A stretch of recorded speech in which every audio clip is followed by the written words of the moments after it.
ഇന്നത്തെ എൻ്റെ വീഡിയോ എന്താ വെച്ചിട്ടുണ്ടെങ്കിൽ നമ്മൾ റെഡ് കറൻറ്റ് ഗൂസ്ബെറിയും ബ്ലാക്ക് കറൻറ്റും ഹാർവെസ്റ്റ് ചെയ്ത് കൊണ്ടുവന്നു കേട്ടോ. റെഡ് കറൻറ്റ് നമ്മളുടെ ഇന്നത്തെ തോട്ടത്തിൽ നോക്കിയപ്പോൾ നമ്മുടെ യാർഡിൽ നിന്ന് ഒരു അപ്പൂപ്പൻ വന്ന് പറിച്ചുകൊണ്ടിരിക്കുന്നു. അപ്പൂപ്പന് ജാം ഉണ്ടാക്കാനല്ല, വൈൻ ഉണ്ടാക്കാനാന്ന് പറഞ്ഞത്.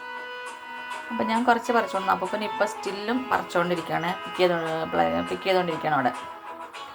അപ്പോൾ ഞാൻ ഇതിനായി തന്നെ ഇതൊന്ന് കഴുകിയെടുക്കട്ടെ, എന്നിട്ട് മിക്സിയുടെ ജാറിലേക്ക് ഇട്ട് കൊടുക്കാം. അപ്പോൾ കഴുകിയത് നമുക്ക് ഇട്ട് കൊടുക്കാം. ഞാൻ എല്ലാം ഇട്ട് കൊടുത്തിട്ടുണ്ട് കേട്ടോ.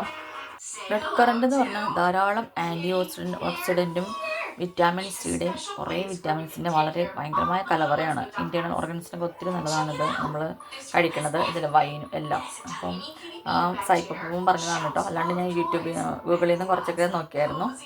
അപ്പോൾ ഞാനിത് ജ്യൂസാക്കി എടുക്കട്ടെ. അപ്പം ഞാൻ കുറച്ച് തൈരും കൂടി ആഡ് ചെയ്യുന്നുണ്ട്. അപ്പോൾ ജ്യൂസ് അടിച്ചിട്ടോ. അങ്ങനെ ജ്യൂസായിട്ടോ. അപ്പോൾ നമുക്കൊന്ന് ടേസ്റ്റ് ചെയ്ത് നോക്കാം. റിച്ച് വിറ്റാമിൻസിൻ്റെ കലവറയായിട്ടുള്ള വിറ്റാമിൻ സിയുടെ ഒരു ആൻറ്റി ഓക്സിഡൻറ്റിൻ്റെ കലവറയാണ്. ടേസ്റ്റി കേട്ടോ ജ്യൂസ്.